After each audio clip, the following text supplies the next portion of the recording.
And in tonight's Health Check segment, Ballah speaks to a specialist who offers advice to parents on children's eye health.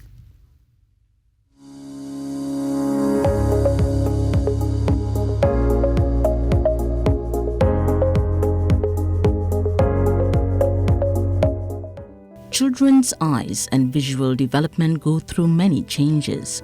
Parents, along with pediatricians, family doctors, and eye care specialists, are supposed to monitor these milestones. Ophthalmologist at the Trinidad Eye Hospital, Dr. Dorian Dwarka, says the aim is to catch issues before they deteriorate. Children's eyes are very resilient, so that is why we take it for granted that children's eyes will look after themselves. And by and large, they do. But there's certain level of care that is required. Dr. Dwarka says it goes beyond the need for glasses. He insists parents must be very vigilant. Things called myopia, which is short-sightedness, and hypermetropia.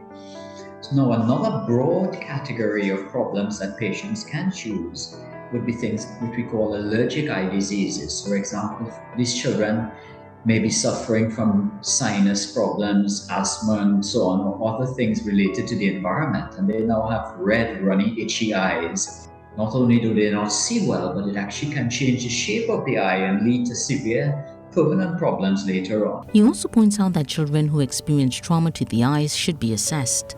Things like eye injuries, once we identify them, if the injury is minor, then we treat with antibiotics to prevent any issues. But if the injury can lead to problems later on, so for example, a blow to the eye can lead to a cataract in a child, which is a crucial thing, then that might require surgical intervention. The doctor says sometimes children are born with issues such as having crossed eyes or squints. He believes nothing should be taken for granted. If the patient were to present with a squint or pokey eye, then that patient needs to have a very thorough workup, which involves an eye examination, probably putting the child to sleep to make sure the eye is healthy.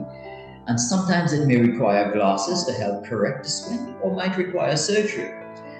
And in more extreme conditions, for example, if the child were to be born with cataracts, we'll need cataract surgery at an early age to prevent permanent blindness. And if in the rare situation one were to have a cancer in the eye, then one would need specialist eye doctors who look after this.